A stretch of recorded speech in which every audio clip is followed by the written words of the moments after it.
Are you serious? Are you serious, guys? Welcome. I'm Pastor Paul Begley, and just got done taping 2 television shows here in Branson, Missouri, with Jim at the Jim Bakker Show. And those 2 television shows were awesome. The Holy Spirit moved powerfully in them, and they will air on March 20th and March 21st. So just keep that in mind. Let me put a quick shout out also for www.healthwithpaul.com. That's www.healthwithpaul.com. Guys, seriously, collagen. There's 5 different types of collagen they put in this powder form. They made it out of plant, egg, and fish collagen. It helps your skin, helps your hair, your fingernails, your joints. It's incredible with your complexion. It's what we lose every decade, about 10% of our collagen. You can replace it with this great product. Just go to www.healthwithpaul.com. That's www.healthwithpaul.com. All right, now you guys know tonight we're going to be having Mike from around the world on, and that's going to start. What time is it? Is it 7:27 here? Is that what time it is here? Okay. So that means it's 8:27, right? So that means I'm going to go live with Mike from around the world in about a half hour. But before I do, I wanted to go live with my good friend, and that's Bob Wilson. Bob, how you doing today? Hi, Pastor. It's always a pleasure and blessing to speak to you or listen to your shows, although today is a day that's heavy on my heart, sir. Yeah, we're just now, folks, you may not realize this, but we're just getting breaking news just now, and actually Bob is the one who got this to us. Just came over their local television show. Shocking information that 12 people are dead from the snow blizzard up in Bear Mountain in California, which is nearby where you live. Tell us a little bit about that area there. Well, Pastor, I'm from Norco, California, and people in my church community and people in my family go up to Big Bear. They call it Big Bear. Bear Mountain is close. For often vacation times in the warm weather, but we're not used to the amount of snow that had rocked Big Bear. I mean, this was like snow that went up your door, and it went on for an extended period. So people here in California, if we see snowflakes, I'm originally from New York, so I'm not as astounded by it, but when they see snowflakes, it's sort of, once in several decades occurrence in the towns even around Big Bear. Big Bear got hit by, I guess you could call it historical storms of snow, and they're not used to that. And supplies started to run out. And basically, I'm sure there are good people who cared and tried to do some things, but there was no concerted effort that I saw or I'm aware of. So if I misspeak, please forgive me, but I believe what I'm saying is an accurate accounting. That, people were running out of medicine. People ran out of food. There was no electricity. From what I understand, it's accurate to say that there was no internet service at the time, which would go hand in hand, of course, with the electricity. So it's a close-knit community. Many people up there are praying people. And this morning we found out that 12 people, when they could finally make their way through, 12 people, were dead in their homes. So basically the elderly were trapped in their homes. Anyone with illnesses and even just regular people would have a problem. So obviously they did have a problem, but a dozen people so far, that was the number, have passed on, sir. How much snow did they get? I mean, was it feet? Did they get, or 10 inches, 20 inches? I believe it was several feet. The exact number off the top of my head. I mean, it was described to me as being up like your front door, like as you try to get out. So you're saying this is a community that doesn't get any snow. They don't get snow.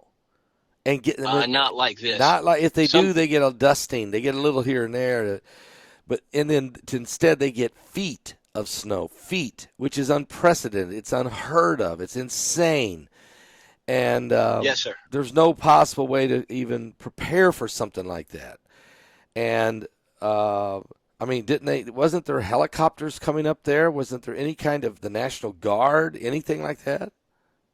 Well, from the best of my knowledge, the National Guard was contacted. But my question is, and again, it's just a question, in this amount of time, we have many dedicated veterans, even retired, who are in great shape and, served in the military and high capacity special forces and such. There's probably a lot of guys in these communities. It's military communities nearby.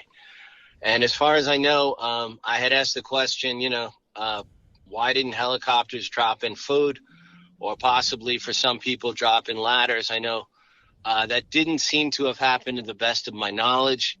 And I don't understand why in that amount of time that community would have been ignored for any serious type of rescue mission. And I know I saw on the news a few days ago people who walked down the mountain to try to get supplies for their elderly people in their family or people with serious illnesses weren't allowed at that time to walk back up after they had walked down. So again, it was possible to walk down at that point. They wouldn't let them go back. So that means, I don't want to. Well, what that means, though, that the ones who did walk down and got down there, they knew, they retold people, hey, here's what's happening up there. It's dire situation. They need food. They need water. They have no power. Can we do? I mean, if you're not going to let me go up there, can something be done? Can helicopters be flown up there?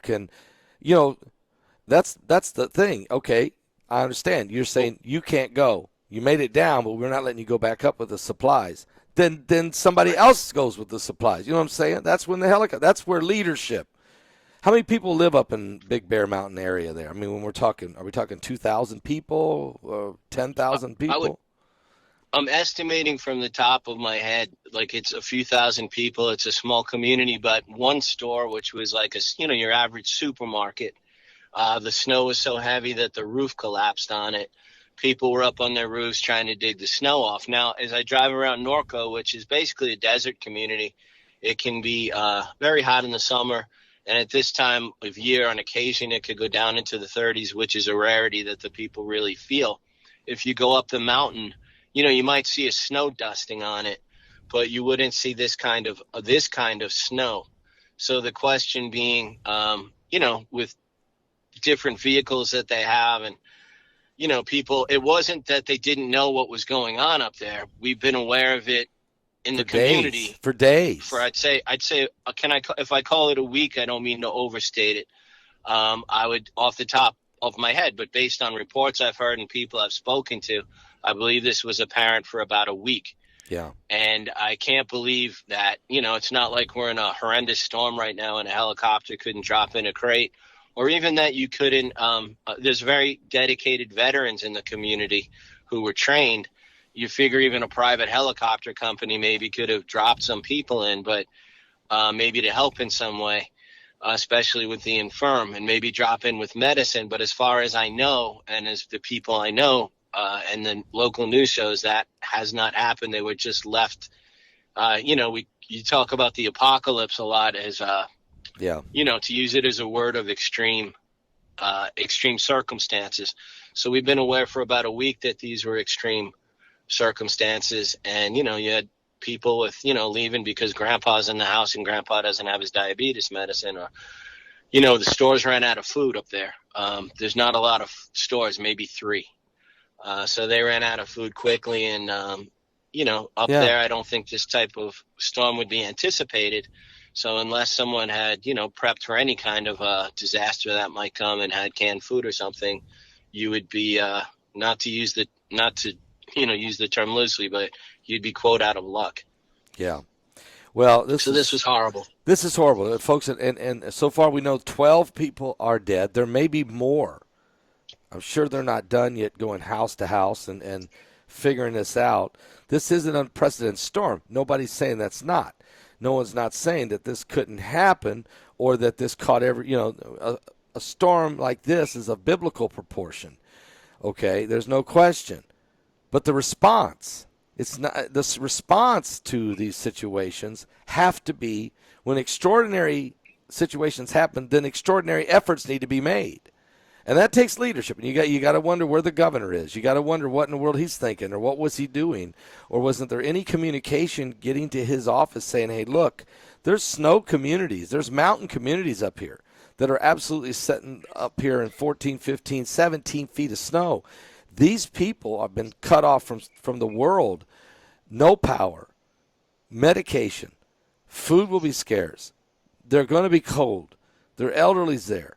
We've got to do something. We've got to make some kind of effort. I mean, I can't believe that. And you said there's a lot of believers up in that area, I take it. There's a lot of churches up there that are diehard believers, filled with the Holy Spirit. I can't process thinking of them being left in those conditions. If a guy like Bob Wilson, we all might have importance in the kingdom because Jesus' blood was shed for me. But, I'm a regular guy in the world, sort of. And if I found out about this, I'm quite sure the governor knew what was going on. So respectfully, I pray for him today and ask for him to step it up if anything like this happens again. And it doesn't really matter who you vote for. You're still an American citizen, and any American citizen across party lines would get my help and my support and my prayer for whatever that's worth. And I just, anybody out there, please pray for the people of Big Bear. I know they've suffered badly. The people who actually horribly died, there's many other people who horribly suffered, and there were children up there and families and older people who, and as you say, we don't know how many more are going to be found, but not even making an attempt, if that is the case, and that is how the story bears out, is sort of nothing's unforgivable to God, but in the human, that's quite an unforgivable situation. One thing, Bob, I want to say to you that is, and I'm going to report on this tonight with Mike from the World, and we're going to talk about this with Mike from the World tonight, is now there's an atmospheric river again is projected to hit California. That's massive rain, unprecedented rain. Now, when that rain comes to the same area where there's feet of snow, the snow is going to melt. The rain is going to be coming down fast out of these mountains with snow melting. So I guess certainly the people of California need to be made aware of this, that we may see incredible flooding, landslides, these types of rock slides. You know what I'm saying? This is the kind of situation that I think everyone needs to be aware of, and because I think it's coming. I mean, according to the forecasters, California is getting ready to get hit with an atmospheric river, and this is about the 5th time that this kind of flooding and rain has hit this winter on top of, besides the snow. So there's something going on in the weather pattern that's unprecedented. You can't help but start wondering, is there weather modification going on? Is there some type of weather manipulation taking place? Is this weather warfare going on from another country? I mean, you can't help but ask yourself. I mean, you see these balloons floating over. These are the kind of questions I'm going to be asking Mike around the world. But I just want you to know that this atmospheric river rain is forecasted. I don't know what part of California. I don't have that clear understanding of where that's at in geographic locations, but our prayers are going out to your community there and to everybody up in Big Bear and everyone really in California that's been suffering from this whole scenario, Bob. And thank you for getting a hold of us, letting us know about this. And I'm going to be on your show. You've got a show. Tell everybody what your show is. You've got. We had a show that you were gracious enough to come on, and you gave a great witness, a great testimony, and a great accounting of the times these last days we're living in. And it was called Don't Pass Me By, but we're starting a new show, and it's going to come on soon. It might be called In the Eye of History, but we'd love to have you on there to try and, you have a gift of saving souls and proclaiming the gospel. So that's why it's important, and thank you for mentioning that. But today I just want to say, Pastor Johanna Parrish clued me into a lot of this because I was newer to California, and historically she was telling me the things you said are true, that they're not used to having these kind of storms. This is totally abnormal, but also that she was horrified at the lack of response. She's in contact with people up there who are believers, and this was heinous, and I just pray that they prepare more for the things you just described. Thank you for being there. I want to thank you for your ministry. I watch your show just about every day, and you've schooled me in a lot of things I wouldn't have known about, and I know that goes for a lot of people out there. So you remain in my prayers, and I know of many people, and thank you for what you do, and may you be blessed when God calls us home. Bob, thank you so much. And I'll be ready to tape whenever you're ready. We'll be an honor to be on your show again, and we'll let everybody know where it's at and how they can find it. So thank you, Bob, for being with us tonight. Thank you, sir. All right. Bob Wilson, located there in California. First-hand account, okay? First-hand account of what's going on.